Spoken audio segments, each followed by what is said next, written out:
Impact on the veterinarian and impact on the client. Tell a brief story, Sage. Had a little bit of a research grant to go out and teach. We have a distributed veterinary learning community, meaning in our veterinary school, our students don't have a teaching hospital. They go out into real life practices.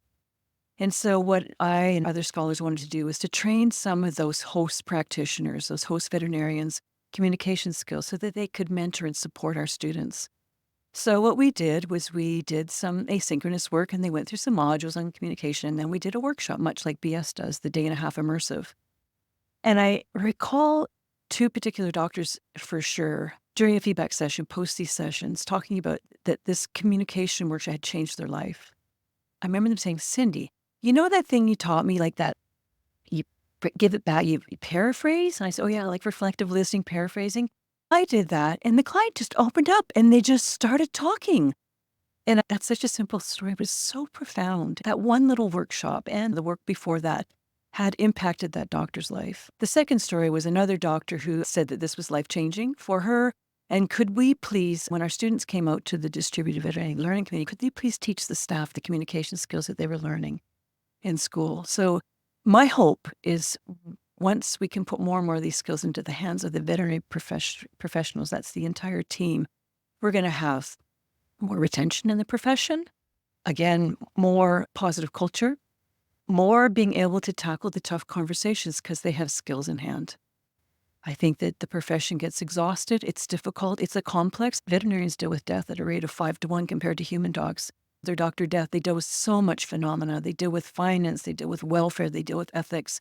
It's a complicated profession. It's a hard profession. And it's my hope that we can, with the skills that we've been teaching, that we can keep them in the profession longer because they're good. They're really good. And that's my hope. And we need them. We need them. Yeah. So let's talk about the client side. How important is this work for the client, for someone like you with Wally years ago? Yeah.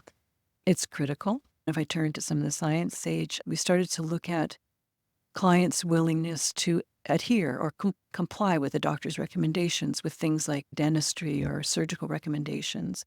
What we found is that clients are significantly more willing to agree to what a doctor or the team has recommended when they're in a relationship. Again, relationship-centered communication. There's absolutely no doubt. We have sophisticated clients. We have internet. We have a lot of challenges for our veterinary professionals. So the ability to engage, to celebrate perhaps the research that someone's done prior to coming into the practice, just teaching those skills of being gracious and being authentic are really important to people. They're really important. Had I had a much better experience when Wally died, I wouldn't probably be sitting here right now. I was just so inspired to be able to do something and affect some change. And I'm hopeful. And I do believe that end-of-life communication, for example, thinking of Wally, has advanced a great deal. I think we're putting the skills into the hands of the people, all members of the team, so that they can communicate their way through what I call issues, and issues being end of life or finance or that type of thing. How rewarding has it been for you to see all of this work, all of this research, all of this time get to a place where it is today? I'm thrilled. I'm coming to the end of working in this particular way as an academic at a university, not to the end of the work by any means. I was just awarded an honorary degree from a university in Switzerland, which is quite an outstanding award. Not so much as for me, but it speaks to the fact that the world's watching. They're watching the work that we're doing. Many of us scholars and peoples like Becky and other peoples that are doing the right, they're watching and they're noticing and they're seeing the significant impact that this work is having. That's something to celebrate. And again, it speaks to the work that me and my graduate students have done and other colleagues all over the world, and to be able to see that this is important and it's worth the notoriety that it's getting. Recognition, that's incredible. Congratulations. Thanks. Wow, very exciting. Yeah. What would you say to somebody listening in the veterinary profession? As you've said, the work continues, but hopefully other people are going to pick up that torch and take it even further. What would you say to them? Where do you hope it goes? Yeah, that would be the work now, of putting the torch in the hands of others. The person that will ultimately take over my work is a graduate from the University of Calgary. That individual is going to take a real leadership role in the teaching and the learning and the fostering and developing coaches, et cetera, for the program. I would say jump on board. This work is important. It will keep us well. It will keep our profession well. And what would you say to someone perhaps working in a clinic who maybe is a bit skeptical that this can help?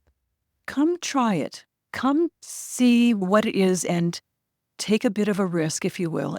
And if that individual was skeptical, please note that you wouldn't be the only one that's skeptical. We've had many a skeptic in workshops, in classrooms, and some of my strongest believers are ones that came in really reluctant, really skeptical, and are now saying, "Oh my goodness, I can't believe how much disbelief I had at the time, and now I am such a believer in the work." So many of our small group facilitators, for example, some of the people that Becky's integrated into BS Communication were some of our skeptics. I find that quite fascinating. Any questions or any comments you would like to share? Cindy, I've gone through most of my questions. Anything? Sage, I just wonder from your perspective as a person that's in this, but a little bit out of it, from Mm. at the level I'm, what stands out for you? Stands out for you in terms of where you're imagining all this is going and the impact that it's having? Mm. I think as someone who's not in directly in this profession, it's amazing for me to see from the outside perspective just how the needle is moved. I do have my own animals and have a great relationship with my veterinarian, but I too hear the news stories of how the profession is challenged, how people are leaving, certainly with COVID, and seeing a lot of people adopting animals and now rehoming them and trying to get into a veterinarian. And it's difficult because there are less of them and less hours. That concerns me. It's one where I think we need this profession more than maybe we even realize, whether we have companion animals or not. They're there for the shelters and the rescues. That human animal bond is incredible. And it is one that I certainly cherish as an animal owner. How quickly that needle has moved from, as you said, a number of years ago, people not even considering it, to seeing now that the science is where it needs to be, that attention is being shone on this, and that people are really seeing that communication skills are applicable in so many different areas and we need it. And that human animal connection, that human connection is so important. And so I love to think that the veterinary profession is caring for the people who love the animals as much as they are for the animal themselves. I Nice. think that's really powerful for me. Great insight.